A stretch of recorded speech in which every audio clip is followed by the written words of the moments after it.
नवीन एक प्राइवेट विद्यालय में शिक्षक था। नवीन शुरू से ही शांत प्रकृति का इंसान था। एक दिन कक्षा में पढ़ाते हुए किसी बच्चे पर उसे गुस्सा आ गया और उसने उस बच्चे को डांट दिया। बच्चे को अपना अपमान बर्दाश्त नहीं हुआ। उसने अपनी कॉपी फाड़ दी और नवीन के सवालों का जवाब नहीं दिया।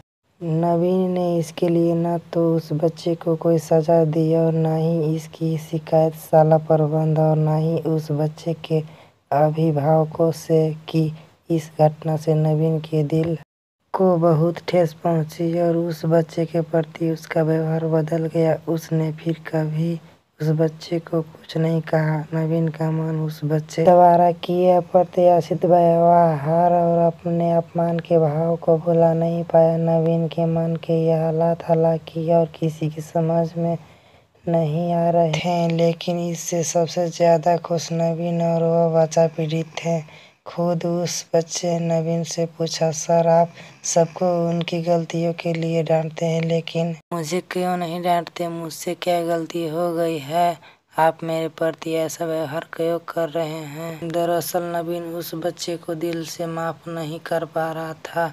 एक अध्यापक के नाते वह अपना अध्यापक का फर्ज तो निभा रहा था, लेकिन अंदर ही अंदर अपने प्रति उस बच्चे के व्यवहार की खटास उसे सहज नहीं होने दे रही थी।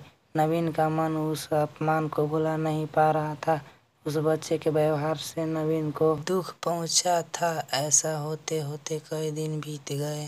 कुछ दिनों बाद नवीन का शहर के एक ध्यान शिविर में जाना हुआ, जहां ध्यान से पहले आत्मा शुद्धि के लिए एक सेशन चल रहा था।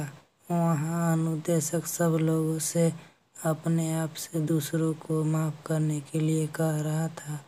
जिसने तुम्हारा दिल दुखाया उसे माफ कर दो। उसकी गलतियों की सजा भगवान खुद देगा। तुम उससे माफ न करके अपने आप को पीड़ा दे रहे हो। माफ कर दो और अपने मन का बोझ हल्का कर दो। किसी के गलत व्यवहार को अपने मन में मत रखो, उसे भुला दो और उस इंसान को सच्चे दिल से माफ कर दो। माफ कर देना सजा देने से बड़ी बात है। नवीन पर भी उस सेशन का असर पड़ा। नवीन पिछले कई दिनों से उस बच्चे को माफ नहीं कर पा रहा था। इस ध्यान सत्र के दौरान नवीन ने भी उस बच्चे को माफ कर दिया। आज नवीन को एहसास हुआ कि माफ कर देना जीवन की सबसे बड़ी जीत है।